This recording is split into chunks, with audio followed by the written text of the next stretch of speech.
Bobby Owsinski's Inner Circle. I'm Bobby Owsinski, and this is a show all about music, music production, and the music business. My guest today is music entrepreneur and creator of Modern Musician, Michael Walker. First of all, this past week, there were some demonstrations against Spotify, and this was led by a group of songwriters. So it was songwriters protesting in Los Angeles that they weren't making enough money, specifically from Spotify. It's true, songwriters make less money than artists, and artists aren't particularly happy with their making. But the problem is neither artists nor songwriters really understand how streaming works, and therein lies the problem because they don't see where the money is actually going. There's plenty of money that's actually being generated. It's just not making it down to them. First of all, understand that Spotify pays out 73 cents of every dollar that it collects to creators. So that's a 73-27 split in your favor. Why don't you see that 73 cents? Well, it goes to a lot of different places. The first chunk is 80%, and that goes to the rights holder.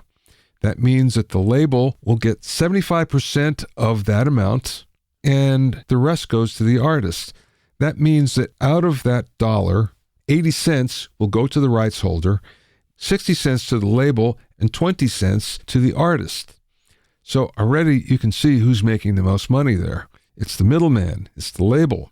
Now we get to the songwriters. There's actually two publishing royalties, and again, this turns out to be somewhat of a confusion with many songwriters. So 20% of every dollar that Spotify brings in goes to publishing. There's actually two royalties, one called performance, that gets 10%, and one called mechanicals, and that gets 10%. So that's 10 cents for each of these publishing royalties. So on the mechanical royalty, 50% of that goes to songwriters, and the other 50% goes to the publisher. That means that out of this dollar revenue that Spotify brought in, 5 cents is going to songwriters, 5 cents is going to the publisher. Now, here's another royalty. And this is collected by ASCAP or BMI or any of the PROs, as they would call them, performance rights organizations. And right off the top, that organization takes 12%. And that leaves songwriters with 44% of that royalty and publishers of 44%. So that's 4.4 cents. That means that out of that dollar, songwriters should get 9.4 cents. The problem is because there are two royalties, songwriters sometimes look at one check alone and say, wow, this isn't very much at all, when there's actually two checks that they should be getting. You put them together, and it's not great, but it's reasonable. But here's the problem. Today, it's not often that there's one songwriter only. There may be a dozen. There may be more than 20. That actually happens. So you take that 9.4 cents and you divide it by 10 or 20 people. That doesn't leave much money that's coming in. So, as you can see, there's a whole lot of money coming from Spotify, but the real problem is there's a lot of people in the middle that have their hand out. And when it finally gets to the songwriter, if there are multiple songwriters, then any one of them is not making very much at all. So you have to understand how the splits are done. Who's in the middle of everything? Who's making the most money? As you can see, it's the label and it's the publisher.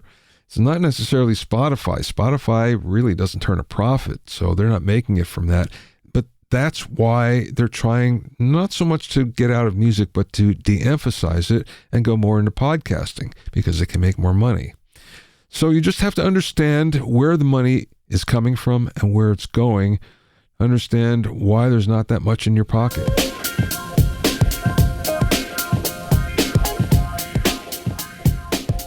If you have any questions or comments, you can send them to questions@bobbyowsinski.com. Don't forget about my online courses on audio mixing, production, and music business success at bobbyowsinskicourses.com. Also, get an expert analysis and objective opinion of your songs and mixes, along with what makes a song a hit, Q&A, and advice sessions every month as a member of my Hitmakers Club. Go to hitmakersclub.com to learn more.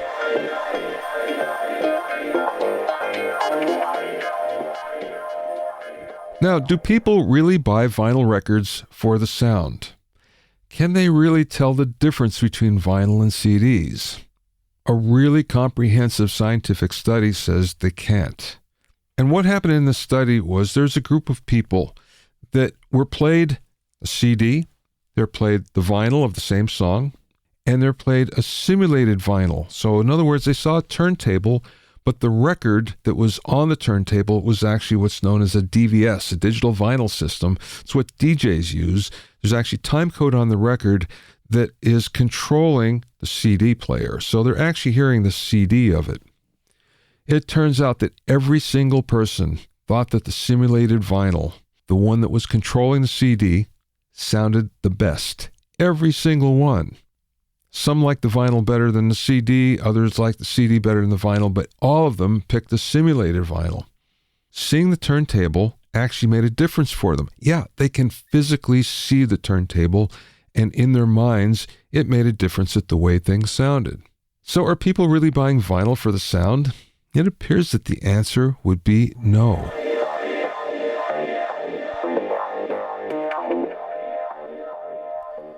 My guest this week is Michael Walker, who went from being a living out of his car touring musician to reaching number 2 on the iTunes alternative charts in just 6 months by using some simple grassroots marketing techniques. After touring professionally for 8 years, Michael decided to set up Modern Musician to teach other artists and bands the skills that he learned to have a profitable music career. Michael now takes clients through a 3-tier system of discovering an artist's identity, developing a passionate fan base, and then multiplying the revenue. During the interview, we spoke about how tour hacking started, how artists can better target their audience, how older artists can now have an outlet for their music, and much more. I spoke with Michael from his studio in Florida.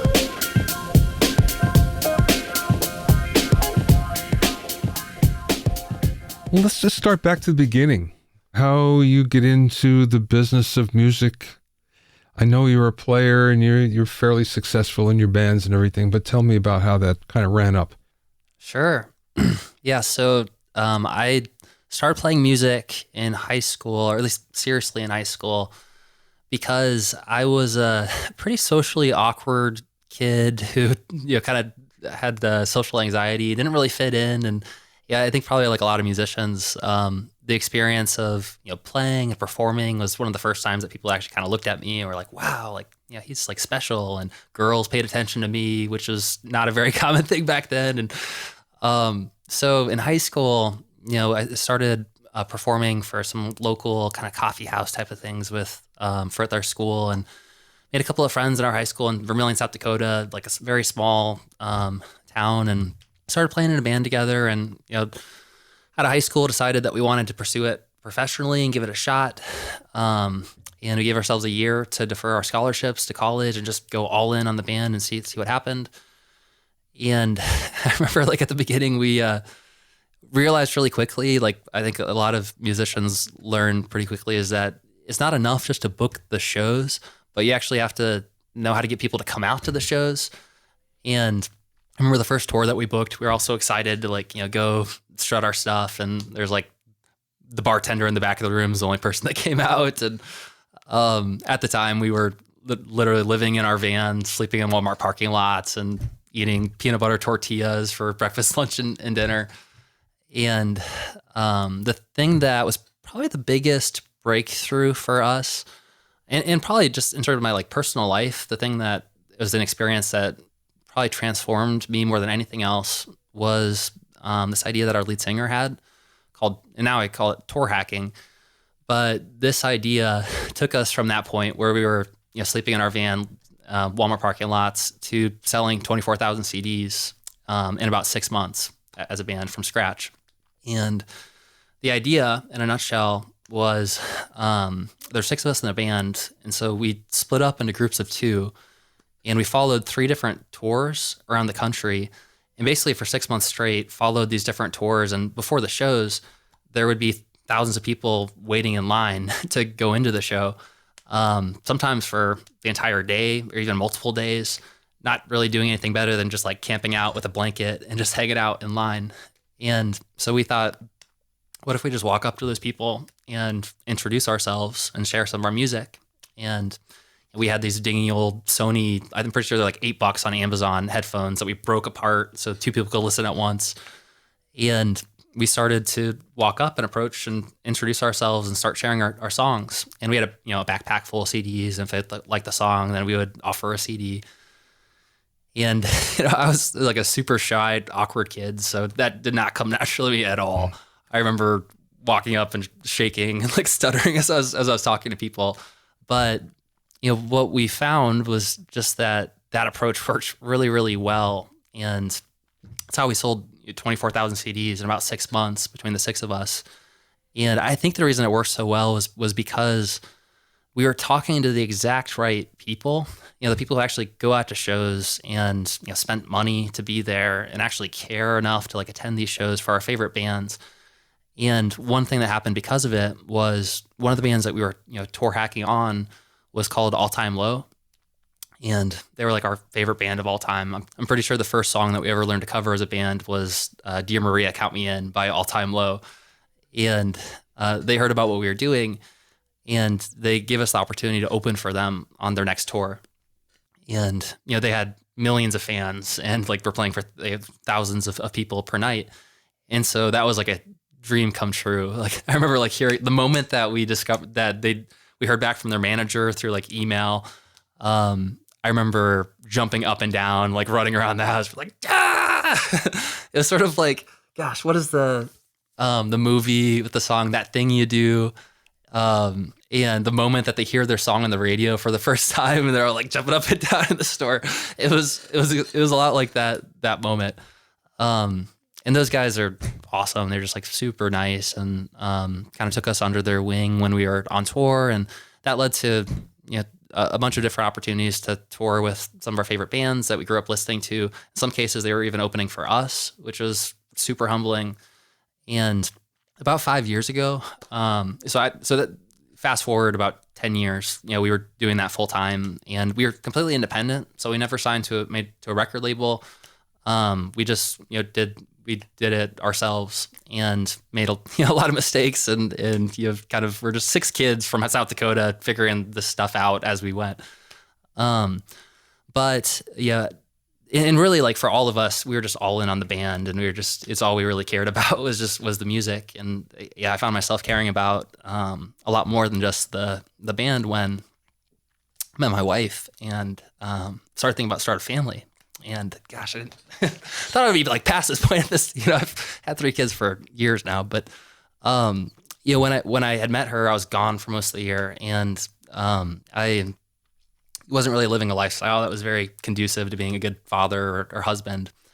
And so I was really kind of looking. I didn't really realize it at the time, but in retrospect, I can kind of see like I was going through this transformation of parenthood, of becoming a father, and so at that point was one of the most challenging points of my life, because I had a pretty big ego, I guess, or like my identity at least was like really wrapped up in the band and being on the road and being the guy on stage and feeling special, because I was sort of compensating for my growing up. I had been rejected in high school by a few girls. And so I think like my drive to play music was really in a lot of ways in response to that feeling of inadequacy.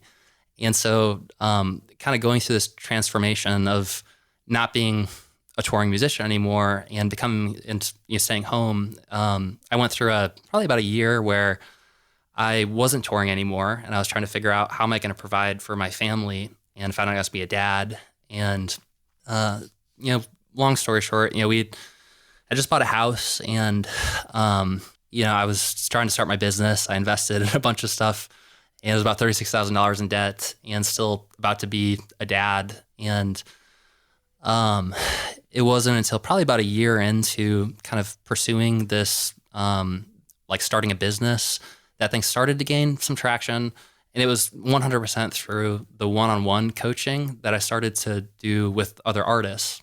And so I started teaching things like tour hacking. And one of the first bands that I taught that to, there's 2 guys in the band, and they went out and they went tour hacking, and they made $11,000 in a single month doing it. So I was like, awesome, like everyone should go tour hacking. And I created a free workshop that was called the Tour Hacking Workshop. That was all about doing this method like successfully. And what I found was that people loved the story of tour hacking, but very few people were actually willing to like go out and hit the streets and meet strangers in lines for shows. So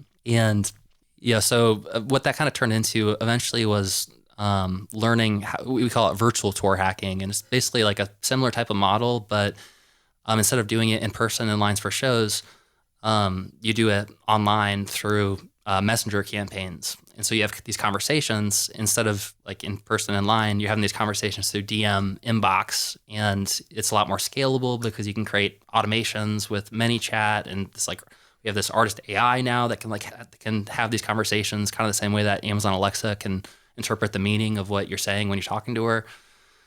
And it's grown. It's become just a huge blessing to have this community that we're working with artists. We have 27 coaches now on the Modern Musician team who we meet like weekly with one-on-one sessions to help launch a profitable funnel using messenger ads and helping to create different types of. We have like 4 different offers that we really focus on, that we walk artists through creating a business that they can do online that doesn't rely on having to do live shows, especially in today's day and age with the pandemic and everything.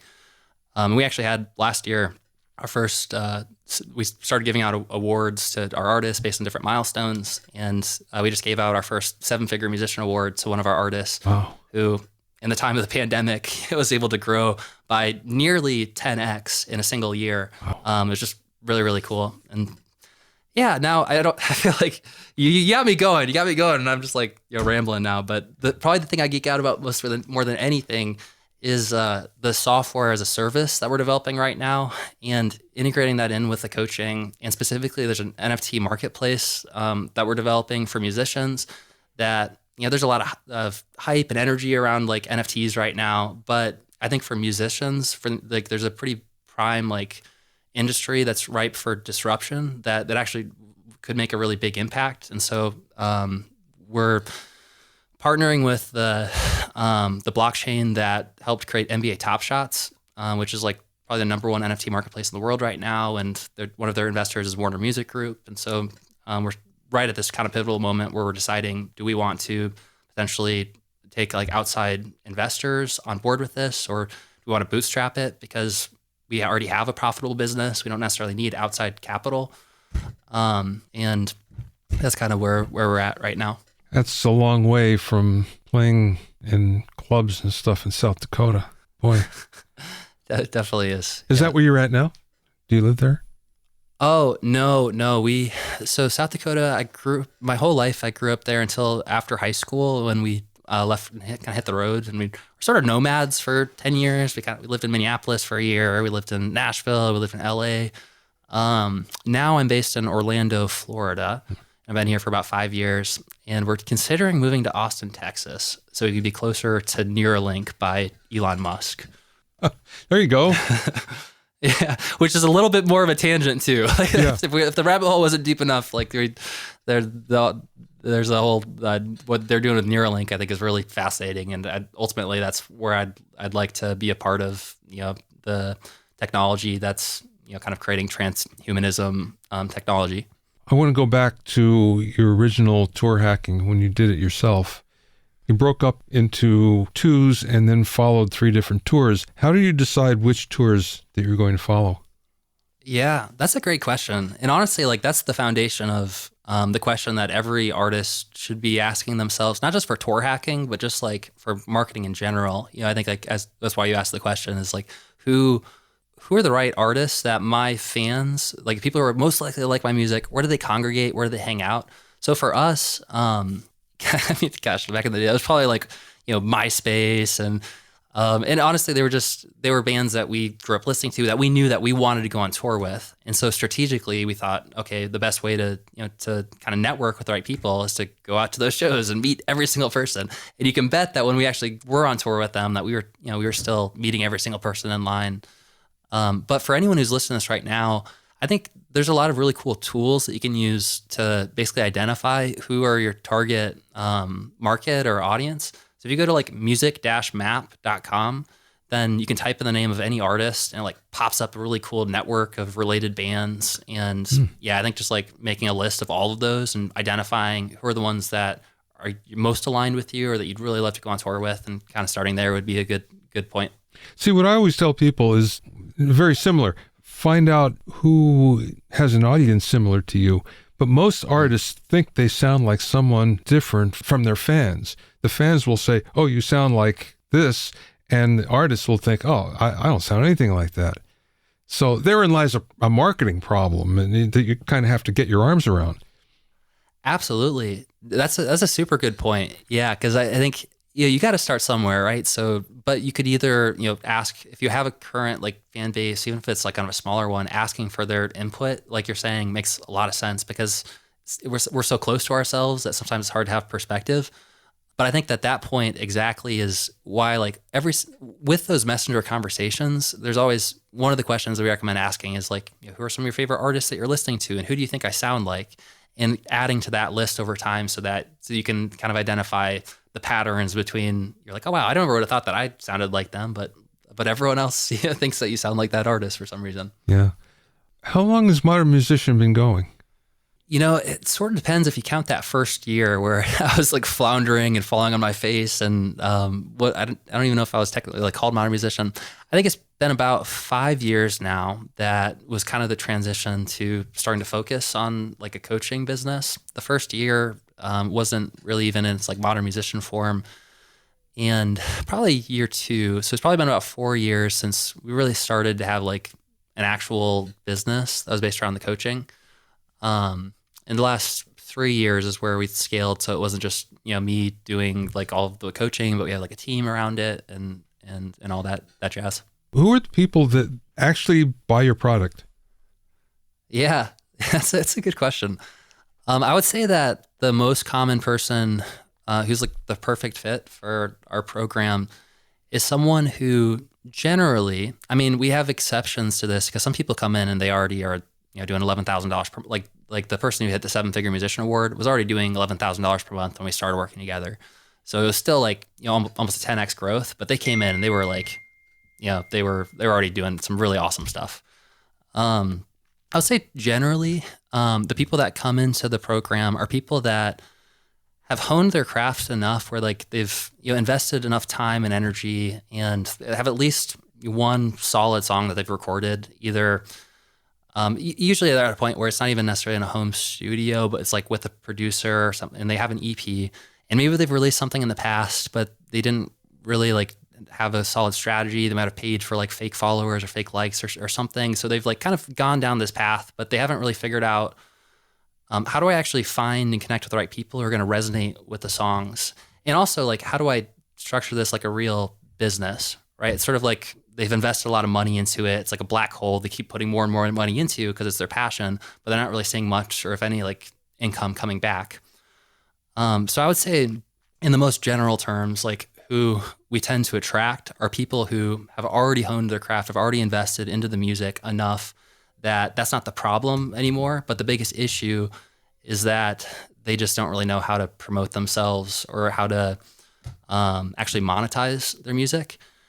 And to go a little bit more granular in terms of who tends to like come to us in the programs, it's kind of surprising. Like one of the biggest questions to get is like, what genres do you work with? Or like, does this work for my genre?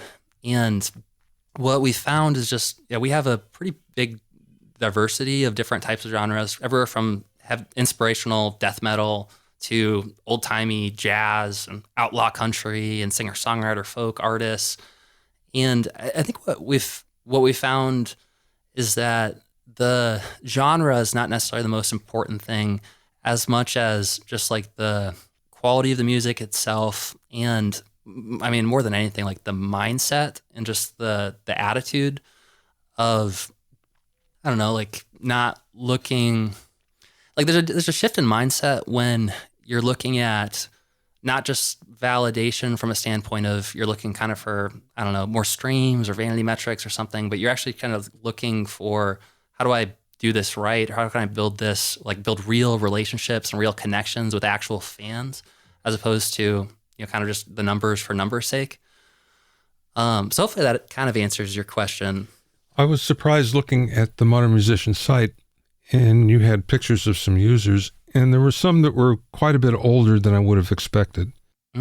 Yeah. It was quite pleasant actually to see that, from the standpoint that there are a lot of people that are older that are either getting back into it, and that's my clients, for instance. It's like they're older, they've been through it, maybe they're in a band when they were kids, and now they're getting back doing this again.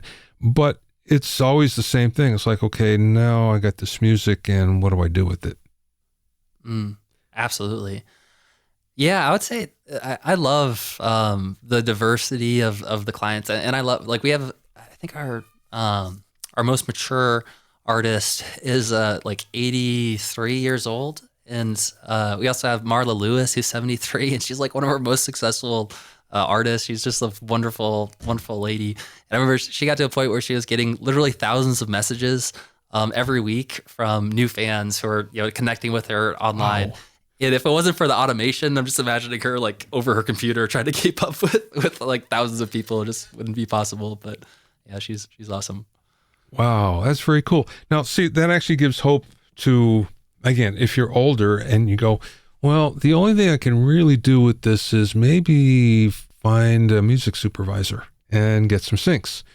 But there is more to it, and there's more possibilities as you're showing. Absolutely. Yeah, I think that's one thing that is sort of like the great equalizer of the internet, is that the tools are there to be able to, like, you don't need a record label. You don't need, like, the traditional music industry was very, like, they're looking for one box of like a very specific thing, where now it's like, it's possible to just be yourself and just find the people who resonate with you and your music. And I think that what I've noticed from like the different demographics in terms of ages, I think that one of the things that's really helpful is that it's not always the case, but it does seem like, gosh, technology has evolved so rapidly and it's continuing to change so quickly that I think sometimes it can be difficult to kind of keep up with the tech aspect of it. So one thing that, with our coaches is that they're all kind of like me. They're geeks, but way cooler, and like they really enjoy kind of setting up the software and like the tech and everything. And that's something that we do personally on the one-on-one sessions. So I think that that's something that's pretty helpful for someone who, let's say they are in their 70s and they're not trying to learn all of the tech kind of aspects of how do I set the system up, but they just need kind of that hand holding to be able to do some of the heavy lifting for them so they can focus more on the artwork. So you're dealing mostly with the artists and bands. But on the other hand, there's a whole contingent of songwriters that don't really care about being an artist or, going on tour playing for people, but yet they still have a need. And the need is, I have to get my music out there. So how do you help them? Yeah, that's a good question. I think that what we focus on is really more catered to people who are interested in growing an audience, like a fan base around their music that they can connect with. So if someone is just interested in writing songs and they actually just don't want to like connect with other people around it, it's just like they just want to put their music out there, that's totally cool. And I think there's different routes, or maybe around like publishing or licensing, that you could go around that. That being said, I do think, we have quite a few people who are more focused on the songwriter side, but they're still going through the program and getting a huge amount of value out of it based on, I think it's more of like a human level need, right? Of just like knowing that there's people who are resonating with the music, that are fans, that are you're building a community, you're kind of building a tribe around you and around your music. And it feels good. It feels really good to know that you're connecting with other humans like that. And so even if you're more focused on the songwriter side, I think that there's a certain amount of maybe credibility that comes from having an audience that's probably going to benefit you on the songwriter side, and just from like a human fulfillment level. There's just a sense of connection or community or validation that comes from the actual relationships that you're building with these people. As a musician who's toured, you know what it's like to play in front of a lot of people, and even playing in front of 10 people, it doesn't matter. But the feedback that you're getting, that's what we all live for. And when that goes away, sometimes the whole excitement of music goes away for a lot of people. Having a community where people can validate what you're doing or not, at least, point you in the right direction, I think that's really valuable, as you say. Absolutely. Yeah. Is there an artist that's the most difficult for you to work with? A type of artist, type of band? Yeah, that's a good question too. It's something that I don't think I was. I don't know, and I should say this with a grain of salt because I mean we're only 5 years into being a business, so we're still learning so much, and things are changing so quickly. So it's not by any means we're we have gotten past this. But I will say that we've learned a lot in the last 5 years. For me personally, like when I first started, and I was coming from a place of about to be a dad, need to figure out like how am I going to bring in some money to provide for them, and I think I was a little bit less selective, I guess, or I was kind of just like, all right, like anyone who wants to like pay me any money, like we'll figure it out. And so I did have an opportunity to kind of learn like who are the right people who like actually implement and get value and also just in terms of mindset, like are the right types of people. And so now, we have an application process and we get between 700 to 800 applications per month, and we narrow it down to 25 to 30 artists to work with based on their music and based on the application and their attitude. And what I can say is probably like the red flags now that we kind of look out for have more to do with maybe their attitude or mindset or emotional resonance versus the music itself. Honestly, the music's important, and we have it's a qualifier. So if it's not there, then we'll guide people in the right direction, which usually means honing their craft a bit more, and then investing into working with a producer who's kind of at the next level, who's going to really level up the quality. But for most people, I would say a bigger differentiator is actually the emotional intelligence or quality of the artist from the standpoint. As time has gone on, I think I've realized how important it is to create this like a really positive community and culture around it's not just about one artist or about like the team. It's really about like the entire culture. It's almost like creating a field for these plants to be planted in, and with that process there's a certain there's a process and there's a time, and you need to nurture the field and you need to make sure there's nutrients, and so there is a very noticeable impact that having the wrong a weed killer or something that kind of is planted in the wrong place can have. And so I think that more than anything, what we look for now and what's kind of like a red flag is if there's any sort of abusive tendencies or sort of this negative energy that's very almost violence, or I don't think that it's a personal. I mean, it's personal, but it's not. I think that everyone is doing the best that they can with what they know how, and some people people who are like that, they've probably been through something in their life early in childhood where they were hurt or something, and their parents were probably hurt, and it's just a long cycle of healing that needs to happen. So I don't have any judgment for people who are kind of going through that or abusive, and I think there's just there's a healing process that takes time. But what I will say is our community, we want to be very intentional about making sure we're surrounding the field with the right nutrients and the right plants, and if there is someone like that, we're not the place for them to heal from their past trauma. That's probably for a therapist, or that's some internal work that they need to do. So that's kind of what we'll focus on, turning away if someone isn't the right fit for the community. You said you had 4 programs. Can you explain them? Oh, you mean the 4 different offers? Yeah. Yeah. So, we do have multiple programs for modern musician, but what I was referring with that was the 4 different offers that we recommend that they make for their fans when it comes to their music career, which we could also go into that too if you want to, but I'm happy to talk about either one. Well, let's go with your offerings first. Yeah. So our flagship offer, and we've explored some other different types of products, but I think what we've come to is sort of really our flagship offer, and the thing that I think we can provide is carved its own space, at least right now, is around our Gold Artist Academy program, and that's a 12-week coaching program that includes a one-on-one coaching call every week. We have a team of 27 coaches who do those sessions, and that's the one where with a lot of courses, I think one of the biggest challenges that we're facing right now, just as humans with the internet, is there's so much information, and it's almost doubling every year, and it's just so much that it's hard to actually implement, or it's hard to actually sort. And a lot of times we just feel overwhelmed and we don't take action. And a lot of courses, someone might buy courses, but they might only complete like 2% of it or 5%. And the average is actually really, really not very good. I forget what it is exactly, but I think it's something like a few percent is like the completion rate. So I think that with the offer that we have with the Gold Arts Academy program, it's a higher ticket offer. So it's like, it's a serious investment.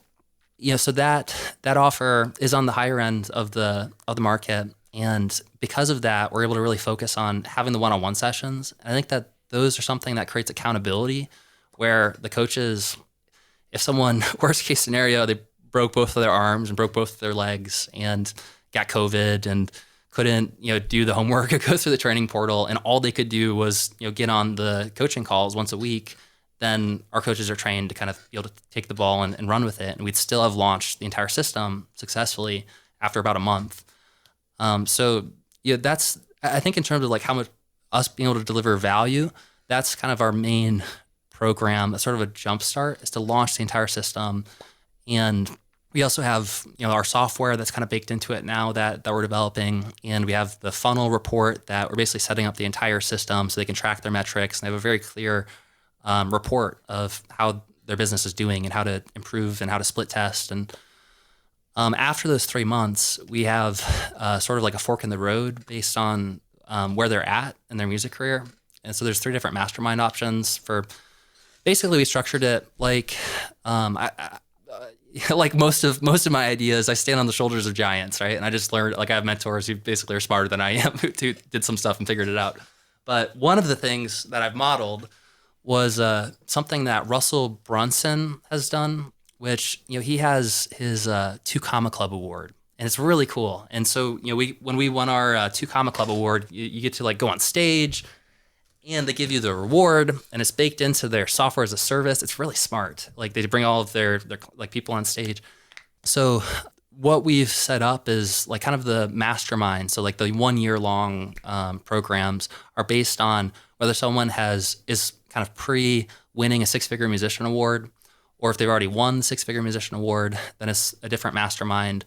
And then if they've won a 7-figure musician award, then we've created a next level mastermind just to kind of easily sort it based on those different rankings.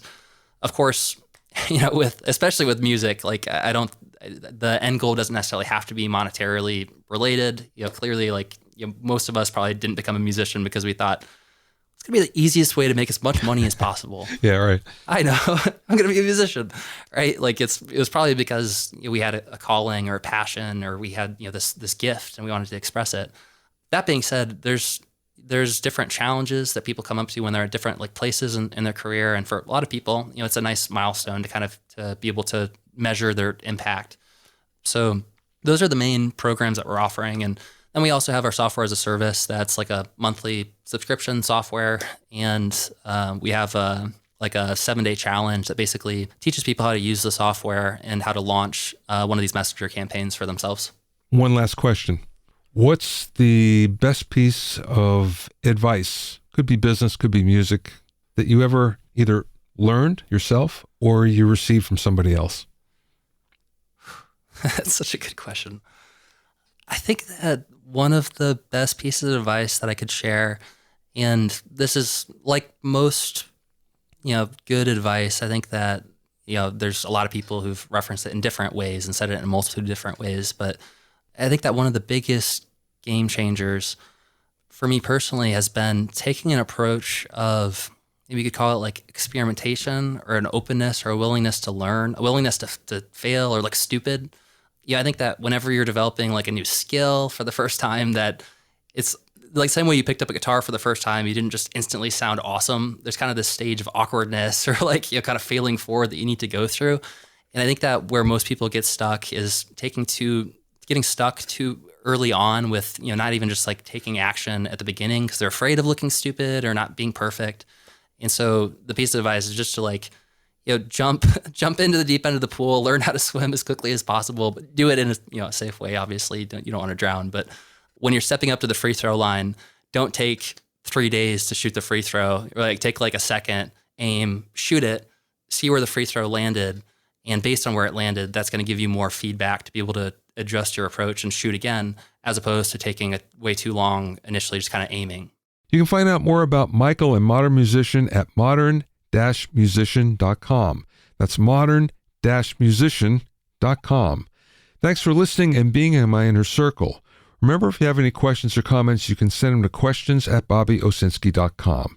To listen to other episodes of Bobby Owsinski's Inner Circle, go to bobbyowsinski.com and select the podcast tab, or go to bobbyoinnercircle.com, or you can find it on Apple Podcasts, Amazon Music, Stitcher, Mixcloud, Google Podcasts, Spotify, Deezer, TuneIn Radio, Radio Public, and Podbean.